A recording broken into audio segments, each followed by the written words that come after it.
Ang buntag, FB friends, ka-followers, mga kamanok, pagkaon na ta sa atong mga broodheno.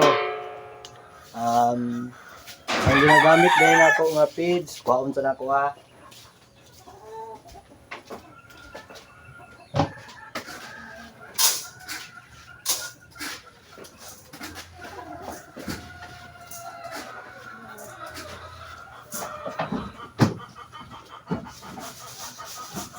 Ang ginagamit ng mga feeds sa mga broodhen ako ay Iya Kasalto product, Galimax 21.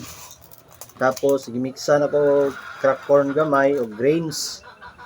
Tapos ang kanindot lang sa Galimax 21 mga ka-breeder no, kamanok, pang breeder feeds gid siya. Tapos daghan siyang benefits. Ang Galimax 21 na ay egg booster, na ay egg enhancer with biotin o selenium.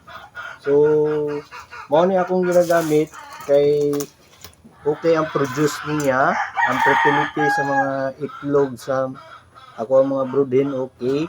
Tapos dagko, tapos hard shell.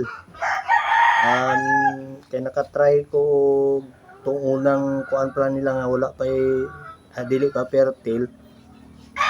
Gahi gid yang shell, baga yang shell. Tapos healthy purya-buyag ang mga broodhen nako. So mukaon na humot ang Galimax 21 para sa kuha, okay siyang feeds ang para sa breeder. Daga naman ko nakuha nga breeder feeds pero gitry gid ako ang Salto nga product Galimax 21. Okay siya, wala siya kuan. Good kayo sa ako ang mga broodhen o ganado kay mukaon ako mga broodhen. Tapos sa pagkakaon ako ginamixan ako ni og Bitmin Pro sa buntag hapon, sa Battlecock pod. Ang ako ang aside sa feeds nga Galimax 21 nagagamit po kog Bitmin Pro iya ka Battlecock. Mao ni siya guys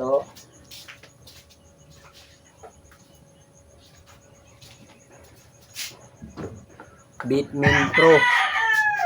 Ang Bitmin Pro nagahatag og vitamins, minerals, B-complex o electrolytes. Tapos amino acids o napagyoy probiotics. Mao ni siya guys Tapos inig human akong pakaon sa ilaha. Ang tubig nila ginabutangan ako og egg 1000 para mas magtibay pa kaayo ang ilang itlog ug ang fertility.